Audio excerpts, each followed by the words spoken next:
لله رب العالمين، والصلاة والسلام على أشرف الأنبياء والمرسلين وخاتم النبيين ومولانا ومقتدانا وجد الحسن والحسين أبي القاسم محمد اللهم صل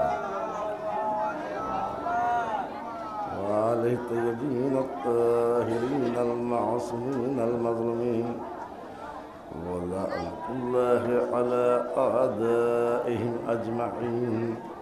أما بعد، فقد قال الله تبارك في كتابه المجيد وقوله الحق. بسم الله الرحمن الرحيم. إن علينا للهدى وإن لنا للآخرة والأولى. صلوات محمد وعلى محمد.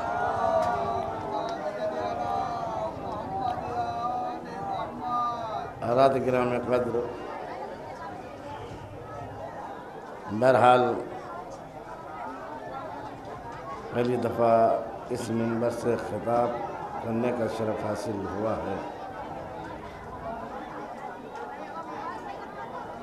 ہمارے محترم جناب خورشید آباد صاحب کا حکم.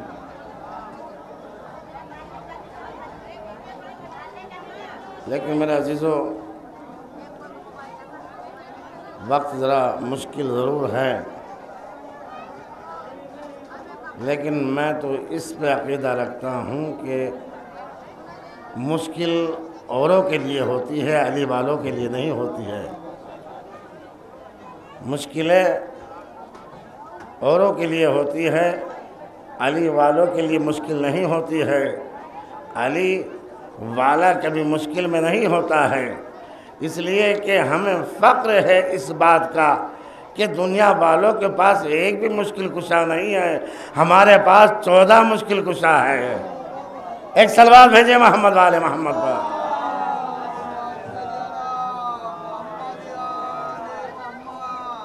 اما یہاں کیا آل محمد کے گھرانے کا بچہ بھی مشکل کشا ہے؟ یہ گھرانہ ایسا ہے کہ یہاں پر جس سے مانگے وہ دیتا نظر آتا ہے، جس سے مانگے وہ دیتا نظر آتا ہے. یہ تو گھرانہ ہی کریم ہے، یہ تو گھرانہ ہی وہ ہے جس کا ہر فرد کریم ہے. میرے عزیزوں، کیونکہ سخی ہونا اور بات ہے، کریم ہونا اور بات ہے.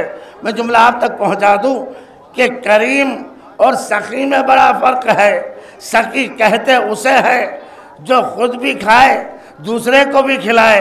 کریم وہ ہوتا ہے جو خود نہ کھائے دوسرے کو کھلائے. میں کیا عرض کر رہا ہوں؟ صلوات بھیجے محمد والے محمد میں.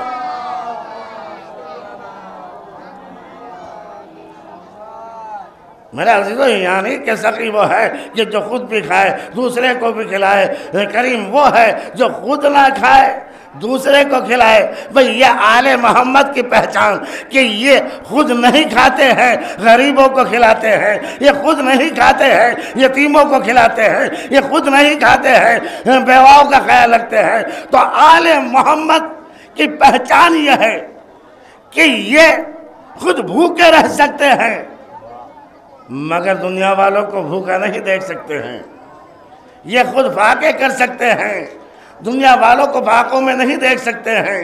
تو اب میرے عزیزو، تو ان کی مہربانیاں کائنات میں ہے، ان کی مہربانیاں کائنات کے ہر فرد پر ہے. میرے قرآن مجید کی بڑی ہی مشہور و معروف آیت کریمہ کو عنوان گفتگو قرار دیا ہے، اور وہ مسلسل گفتگو ہوتی ہے، اور مجھے زیادہ وقت نہیں لینا ہے، مگر آپ متوجہ رہیں گے تو انشاءاللہ محظوظ ہوگے. تشریف آئیے، ایک صلوات بھیجے محمد والے.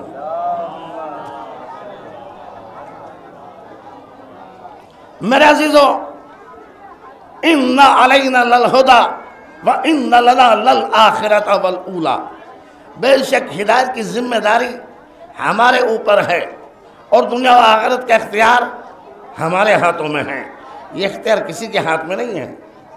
قرآن کیا کہہ رہا ہے؟ قرآن بتا رہا ہے ہم نے کائنات کے انسانوں کو اس طرح متوجہ کیا ہے تاکہ دنیا کا کوئی انسان یہ نہ کہہ دے کہ اختیار ہمارے ہاتھوں میں ہے۔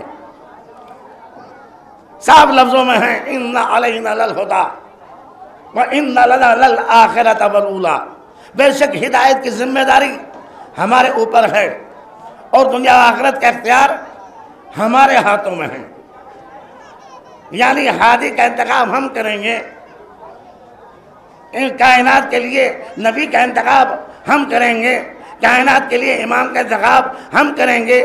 یہ کسی کو حق نہیں، یہ کسی کو حق نہیں کہ کوئی اپنی مرضی سے کسی کا انتخاب کرے، کیونکہ ہم نے قرآن میں صاف لفظوں میں بتا دیا ہے کہ دیکھو ہدایت کی ذمہ داری ہمارے اوپر ہے، تو اب ہادی جو ہوگا ہماری طرف سے ہوگا، بندوں کی طرف سے نہیں۔ وجہ کیا ہے؟ کیونکہ اللہ مزاج کائنات سے واقف،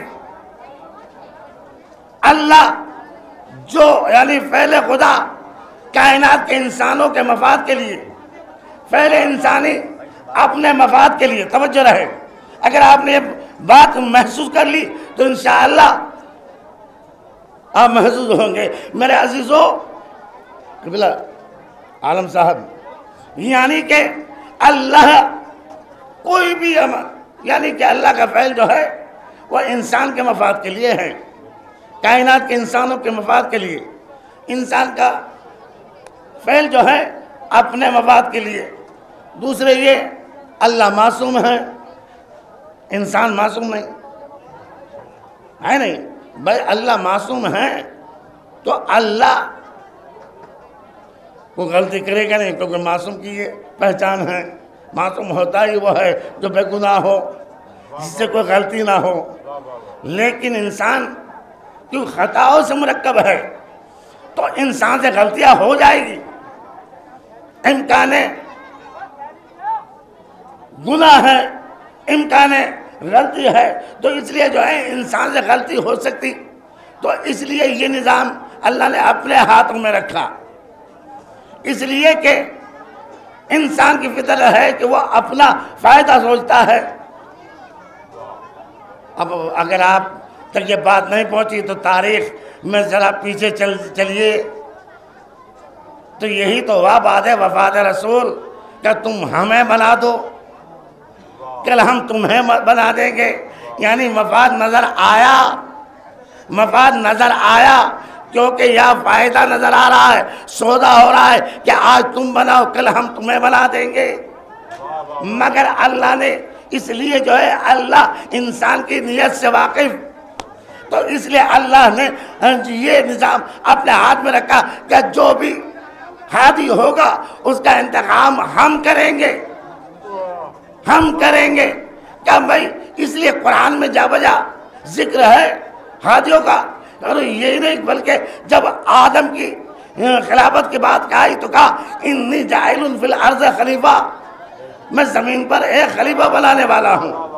جب یہ بات آئی کہ ابراہیم کا امامت کا ذکر کیا جائے، امامت کا اعلان کیا جائے، تو کیا کہا وَإِذِ ابْتَلَىٰ إِبْرَاهِيمَ رَبُّهُ بِكَلِمَاتٍ فَأَتَمَّهُنَّ قَالَ إِنِّي جَاعِلُكَ لِلنَّاسِ إِمَامًا، قرآن میں ہے۔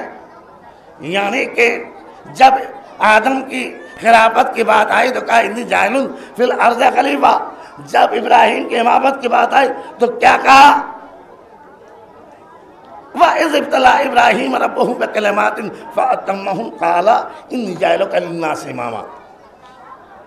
بات یہی تمام نہیں ہے میرے عزیزو، آج عالم اسلام قرآن میں غور کرے تو سمجھ میں آ جائے کہ قرآن میں اللہ نے کیا ذکر کیا ہے،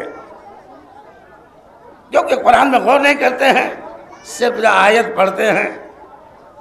آیت کا پڑھنا کمال نہیں ہے بلکہ آیت کو سمجھنا کمال ہے۔ ایک صلوات بھیجے محمد والے محمد پر۔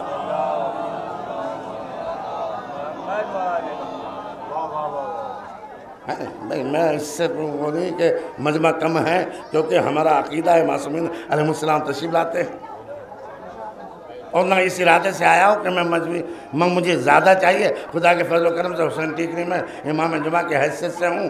قبلہ بھی جانتے ہیں شاندار صاحب اور ہمارے امتیاز بھائی وہیں سے تعلق رکھتے ہیں، عالم بھائی برابر آتے رہتے ہیں کہ وہاں مجمع کی کمی نہیں ہوتی ہے، اور مجالس کی بھی کمی نہیں ہوتی ہے خدا کے فضل و کرم سے کہ دنیا یعنی کہ یوں کہا جائے کہ ہندوستان میں سب سے زیادہ اگر مجمع رہتا ہے تو چہلم میں حسین ٹیکری میں رہتا ہے. تو مجمع کا بھوکا نہیں ہوں اور نہیں مجھے چاہیے، نہ میں ان چیزوں کا قائل ہوں، اس لیے کہ میں تو یہ چاہتا ہوں کہ میرا یہ ہدیہ بارگاہ سیدہ میں قبول ہو جائے، اس لیے کہ میں مجمع کو دیکھتا ہی نہیں ہوں. میں اکثر ایک جملہ کہا کرتا ہوں کہ میں دنیا کی طرف متوجہ نہیں ہوتا ہوں. میں نہیں دیکھتا ہوں کہ فلاں کو خوش کیا جائے، فلاں کو خوش کیا جائے، بلکہ میں دیکھتا ہوں سیدہ خوش ہو جائیں. بھائی یہ جملے کو عرض کروں، اگر پوری کائنات کے انسان خوش ہو جائے، سیدہ ناراض ہو جائے تو کوئی فائدہ نہیں، اور اگر دنیا والے ناراض ہو جائے، سیدہ خوش ہو جائے تو عاقبت کے لیے کافی ہے. ایک صلوات بھیجیں محمد والے محمد.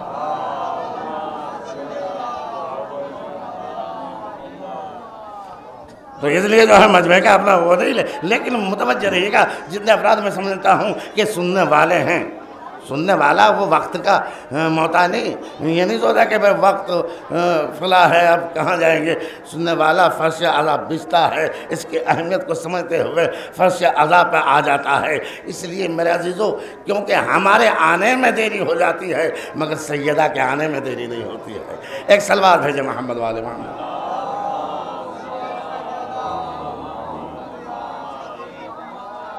تو میں عرض کر رہا تھا کہ ابراہیم کی خلافت کی بات، امامت کی بات آئی تو ارشاد ہوا عزت اللہ ابراہیم. آدم کی خلافت کی بات آئی تو ہوا ان جاعل فی الارض خلیفہ، میں زمین پر ایک خلیفہ بنانے والا ہوں.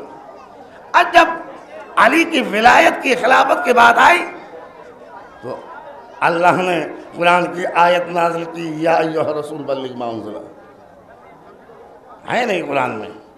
اب اگر بغض آل محمد کا چشمہ آنکھوں پر لگا ہوا ہو تو پھر فضائل علی نظر نہیں آئیں گے. میں کیا عرض کر رہا ہوں، اگر بغض علی کا چشمہ آنکھوں پر ہے تو پھر فضیلت علی نظر نہیں آتی ہے. مسئلہ یہی تو ہے فضیلت علی کا. آج دنیا پریشان ہے، جہاں دیکھے علی کے فضائل، جہاں دیکھے علی کی فضیلت، جہاں دیکھے قرآن کھولے تو علی کی فضیلت، سورہ دیر کی بات آئی تو علی کی فضیلت، آیہ اکمال کی بات آئی تو علی کی فضیلت، آیہ بلغ کی بات آئی تو علی کی فضیلت، آیہ تطہیر کی بات آئی تو علی کی فضیلت، آیہ جنگ کی بات آئی تو علی کی فضیلت، آیہ مودت کی بات آئی تو علی کا ذکر. جہاں دیکھیے علی، ہر جہاں علی ملیں گے. نہ دامن بچائیے، بچنا علی سے ہے تو جہنم میں جائیے. صلوات بھیجیں محمد والے محمد.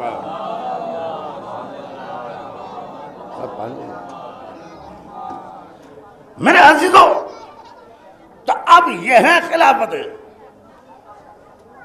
علی. کیا علی کے خلافت کا اعلان ہوا؟ کیونکہ اللہ نے ذکر کر کے بتا دیا ہے کہ جو ہماری نظروں میں خلیفہ ہے، جو ہماری نظروں میں امام ہے، ہم نے قرآن میں اس کا ذکر کر دیا ہے. اب جو ہے ہم نے ذکر کر دیا ہے، سمجھنے والوں کی ذمہ داری ہے کہ وہ قرآن کو سمجھیں کہ قرآن میں کیا بیان کیا گیا ہے. بھائی قرآن میں سب کچھ بیان کر دیا گیا ہے، ہر کچھ کو تر موجود ہے. یہ تو علی کی فضیلت کا قصیدہ ہے، یہ تو آل محمد کی فضیلت کا قصیدہ ہے کہ آل محمد عمل کرتے گئے، قرآن بنتا چلا گیا ہے. آل محمد عمل کرتے گئے، قرآن بنتا چلا گیا. تو اب میرے عزیزو، آج دنیا والے پریشان ہیں کہ ہر جگہ علی کی فضیلت بیان کی جاتی ہے. لیکن اس میں کیا پریشان ہونے کی ضرورت ہے؟ یہ ہم فضیلتیں اپنی طرف سے بیان نہیں کرتے ہیں، جو قرآن نے بیان کیا ہے، جو نبی نے بیان کیا وہی ہم بیان کرتے ہیں. کوئی نہیں بات ہم بیان نہیں کرتے ہیں. اب کیا کیا جائے؟ اللہ سے کہیے کہ اس نے علی کو کیوں مولود کعبہ بنایا ہے. یہ تو پریشانی ہے. کیا دیکھا مولود کعبہ علی ہے، داماد رسول علی ہے، شوہر بطول علی ہے، فاتح خیبر خندق علی ہے، غزیر کا دلہا علی ہے. جہاں میں دیکھو علی کی فضیلت. میں نے کہا اللہ سے پوچھے کیوں اس نے کعبے میں پیدا کیا ہے؟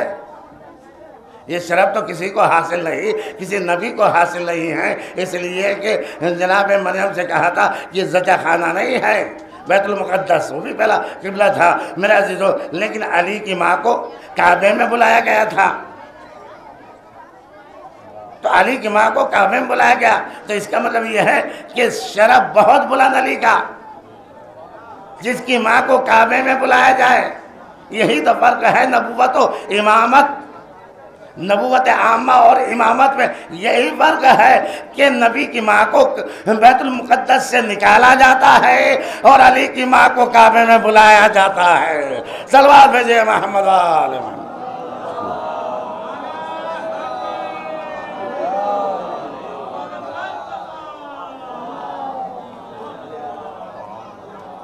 آگے آ جائے تو میں سمجھتا ہوں کہ زیادہ بہتر ہوگا کہ قسطوں کے ہم قائل نہیں ہیں. ہم تو بلا فصل کے ماننے والے ہیں. فاصلہ وہاں ہوتا ہے جہاں بلا فصل والے نہیں ہوتے ہیں. بہرحال اگر گرا نہ گزرے، بہرحال تو میں عرض کر رہا تھا تو علی کی خلافت کے تو اللہ نے قرآن میں ذکر کیا ہے، کیونکہ جب کسی کی خلافت و امامت کی بات آئی تو اللہ نے ذکر کر دیا ہے. اب علی کے کمال، یا جو کہا جائے کہ کمال علم علی، علی کے علم کا کمال، کیونکہ دنیا والے تخت خلافت تک پہنچ گئے ہیں. انہوں نے سوچا کہ تخت پر بیٹھ جانا کمال ہے. جملہ آپ تک پہنچا رہا ہوں، اگر جملہ ہو تو آپ جو ہیں دعائیں دیجئے گا میرے عزیزو. تو یعنی دنیا والے سوچ رہے تھے کہ تخت پر بیٹھ جانا کمال، مگر علی نے کہا نہیں، تخت پر بیٹھنا کمال نہیں ہے، صحیح جواب دینا کمال ہے. میں کیا عرض کر رہا ہوں؟ یعنی کہ تخت پر بیٹھنا کمال نہیں بلکہ صحیح جواب دینا کمال. ارے کوئی تخت خلافت پر بیٹھ کر غلط فیصلہ دے رہا تھا، کوئی بوریے پر بیٹھا ہوا تھا مگر لوح محفوظ کے مطابق جواب دے کے بتا رہا تھا. اور کیا آپ نے، یعنی کہ تخت پر بیٹھنا کمال نہیں، صحیح جواب دینا کمال ہے. کوئی تخت پر بیٹھ کر غلط فیصلہ دے رہا تھا، کوئی بوریے پر بیٹھا ہوا تھا، لوح محفوظ کے مطابق جواب دے کے بتا رہا تھا کہ دیکھو علم جو ہے نہ وقت کا محتاج ہوتا ہے، علم نہ جگہ کا محتاج ہوتا ہے. علم رزم میں بھی بولتا ہے، بزم میں بھی بولتا ہے، منبر میں بھی بولتا ہے، محراب میں بھی بولتا ہے، جنگ میں بھی بولتا ہے، زمین پہ بھی بولتا ہے، اور پر بھی بولتا ہے.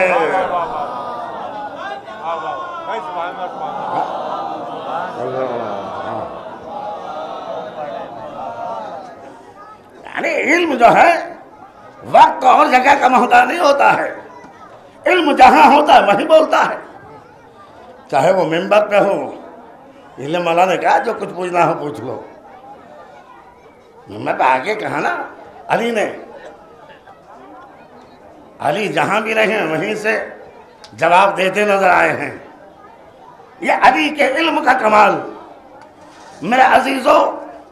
تو اب کیونکہ اللہ کا منتخب کرتا ہے علی، بندوں کا بلایا ہوا نہیں، اس لیے کہ بندوں کی فکر محدود ہوتی ہے.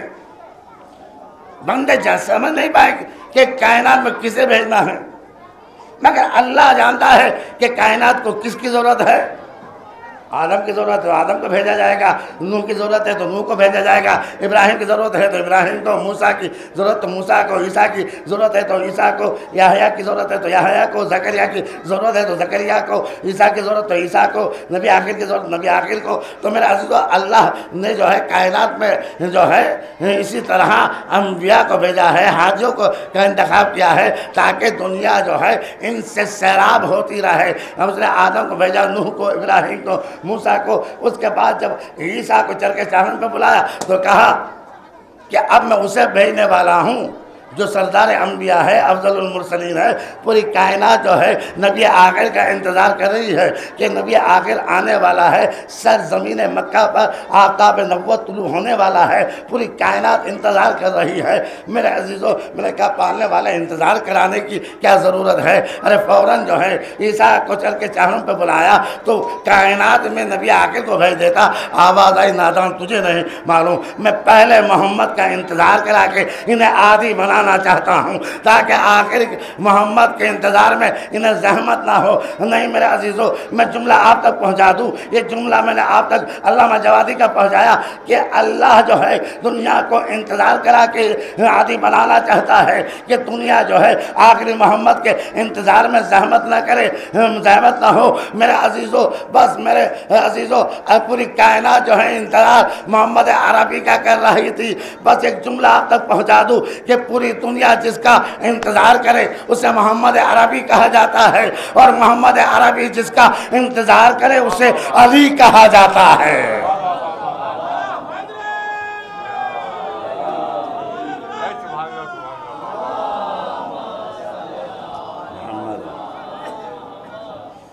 پوری دنیا جس کا انتظار کرے اسے محمد عربی کہا جاتا ہے، اور محمد عربی جس کا انتظار کرے اسے علی کہا جاتا ہے۔ اب بات کیونکہ اگر دلیل نہ ہو تو محکم نہیں مانی جاتی، مضبوط نہیں مانی جاتی بات۔ یہ ہے ہمارے یہاں، ہم دلیلوں کے قائل ہیں۔ تو کیونکہ میں نے یہ موضوع اس لیے منتخب کیا ہے تاکہ میری بات جو ہے آپ تک پہنچ جائے۔ میں نے کہا قرآن میں ذکر ہے،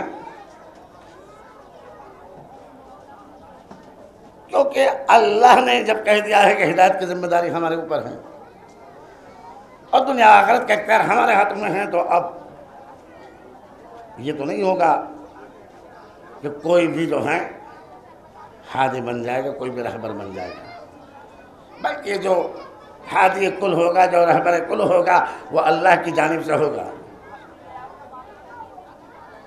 علامہ مجلسی علیہ الرحمہ اپنی کتاب حیات القلوب میں لکھتے ہیں، جناب داؤد کا آخری وقت تھا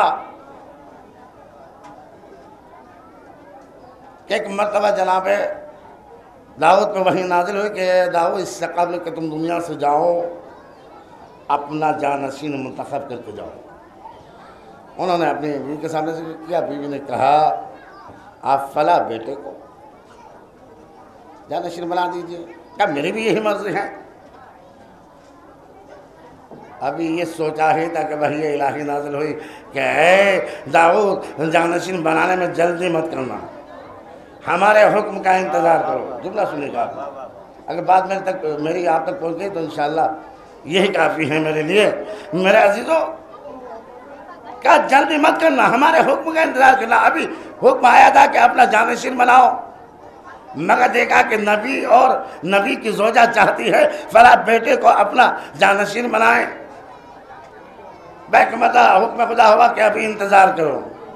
یہ انتظار انتظار انتظار، یہ ہر جگہ انتظار کرایا جا رہا ہے۔ پیغمبر خدا انتظار کر کے بتا رہے انتظار کرنا پیغمبر کی سنت ہے، کوئی زحمت نہیں ہے۔ ایک صلوات بھیجے محمد والے محمد، ایک باواز بولو صلوات بھیجیے محمد والے محمد۔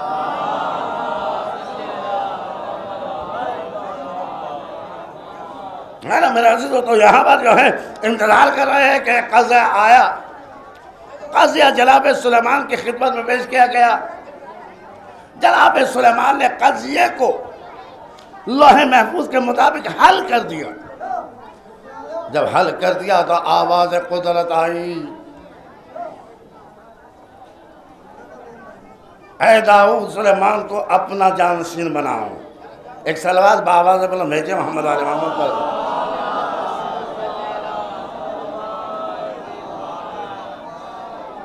کہ اپنا جانشین سلیمان کو بناؤ۔ پہلے کیا سوچ رہے تھے؟ دوسرے بیٹے کو، مگر اللہ نے کہا نہیں، کیونکہ مرضی ہماری چلے گی تمہاری نہیں۔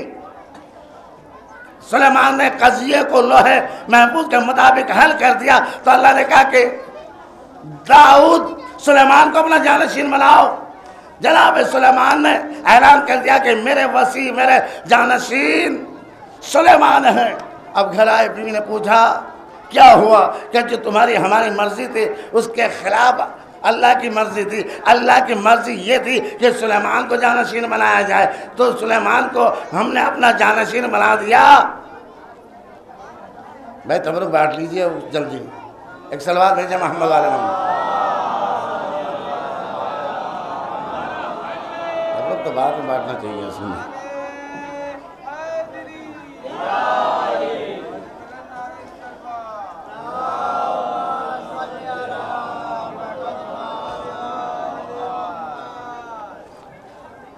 کیا ہماری مرضی جو تھی اس کے خلاف اللہ کی مرضی تھی؟ اللہ چاہتا تھا کہ سلیمان کو جانشین بنائے، ہم نے سلیمان کو جانشین بنا دیا۔ اب جملہ آپ تک پہنچا دوں، کون ہے داؤد؟ معصوم نبی، میں نبی، اب نبی معصوم ہوتا ہے، تو اب میرے عزیزو معصوم ہے، مگر یہ حق نہیں اپنی مرضی سے کسی کا انتخاب کرے۔ توجہ رہے کہ یہ حق نہیں، نبی ہے مگر یہ حق نہیں اپنی مرضی سے کسی بیٹے کا انتخاب کرے کہ میرا جانشین۔ جب ایک معصوم کو یہ حق نہیں تو پھر گناہگاروں کو کس نے حق دے دیا؟ صلوات بھیجے محمد والے محمد۔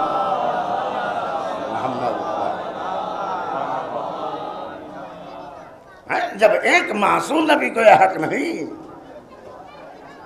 تو پھر گناہگاروں کو کس نے حق دے دیا کہ وہ اپنی طرف سے کسی کا انتخاب کرے؟ بس سمجھیے، اگر اس واقعہ کو سمجھ لیا تو پھر خلافت علی سمجھ میں آ جائے گی۔ میرے عزیزو، جیسے جناب داؤد نے اللہ کے حکم کے مطابق سلیمان کو اپنا جانشین بنایا، اسی طرح نبی آخر نے غدیر خم کے میدان میں اللہ کے حکم کے مطابق اپنے ہاتھوں پہ بلند کر کے کہا تھا من کنت مولا ہو فہذا علی المولا۔ صلوات بھیجے محمد والا محمد۔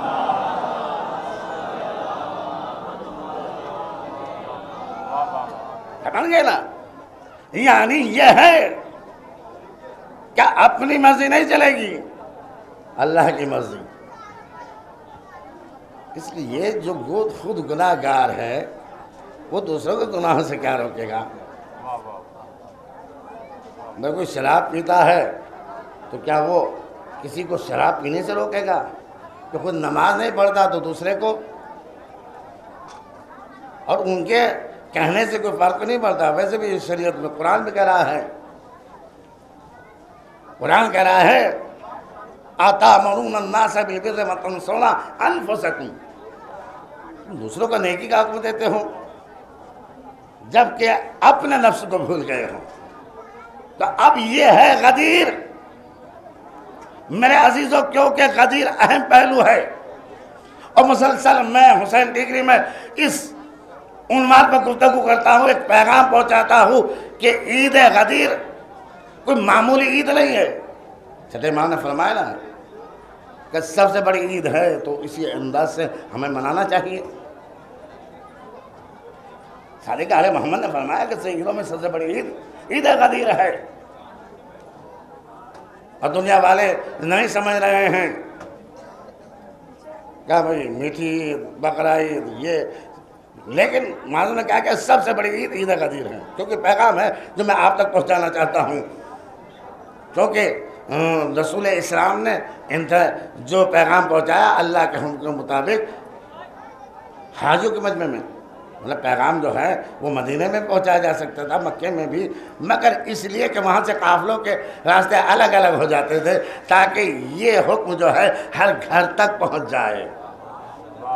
میں کیا عرض کر رہا ہوں، یہ انتخاب ہے اللہ کا، کیا ایسی جگہ کا انتخاب جہاں سے قافلے الگ الگ ہو جاتے، اس مقام کو چنا تاکہ پیغام ولایت علی ہر گھر میں پہنچے۔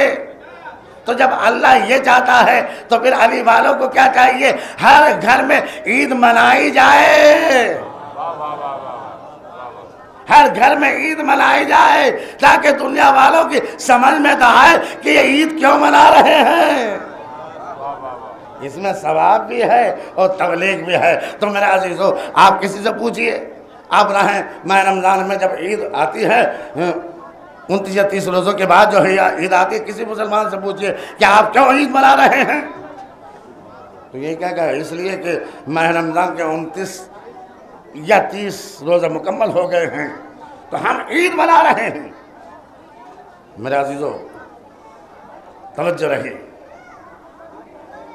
متوجہ رہیے گا، انشاءاللہ میں آپ تک یہ پیغام پہنچا رہا ہوں۔ تو میرے عزیزو، یعنی کہ کسی سے پوچھئے آپ کیوں عید منا رہے ہیں تو یہی جواب دیا جائے گا کہ اس لیے کہ ماہ رمضان کے 29 یا 30 روزے مکمل ہو گئے ہیں تو ہم عید منا رہے ہیں۔ افسوس ہے عالم اسلام پر کہ اگر ماہ رمضان کے 29 یا 30 روزے مکمل ہو جائے تو عید منائی جائے۔ ارے جس دن دین مکمل ہوا ہے، صلوات پر محمد والے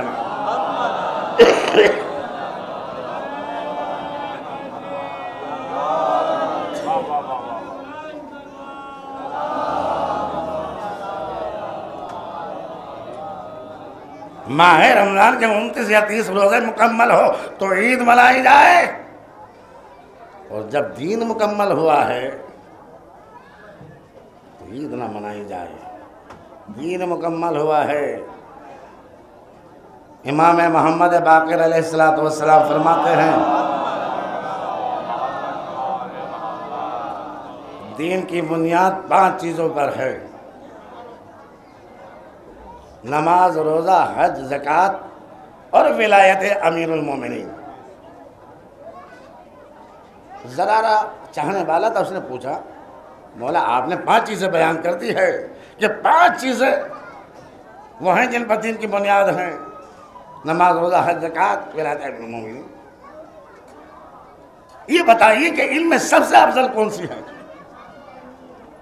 ایک مرتبہ فرزند رسول مسکرائے کہ زرارہ ان میں سب سے افضل ترین چیز جو ہے وہ ولایت امیر المومنین ہے۔ صلوات بھیجنا مولا کائنات کے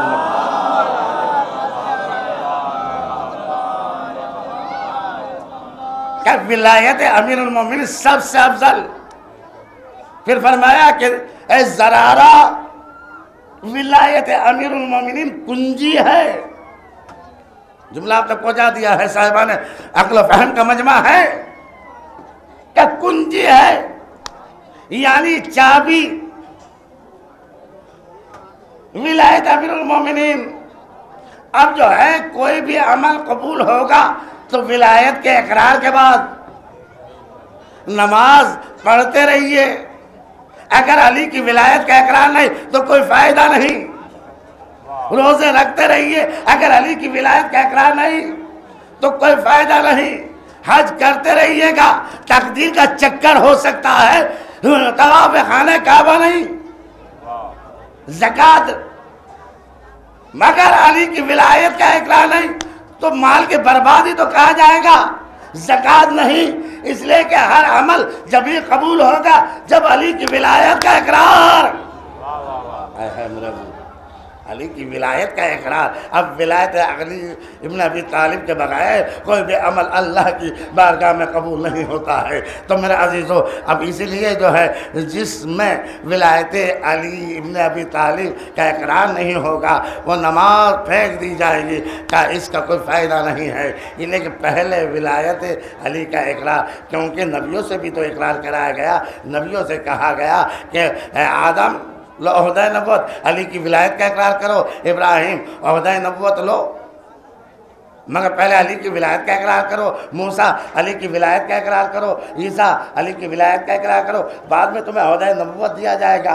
اس سے بڑھ کے میں کچھ نہیں کہہ سکتا ہوں میرے عزیزو۔ ہر ایک نبی سے پہلے علی کی ولایت کا اقرار کرایا گیا، بعد میں عہدہ نبوت دیا گیا ہے۔ تب میں جملہ کہہ سکتا ہوں کہ جب بغیر اقرار ولایت علی کے نبیوں کو عہدہ نبوت نہیں مل سکتا تو پھر ملاؤں کو جنت کیسے مل سکتی ہے؟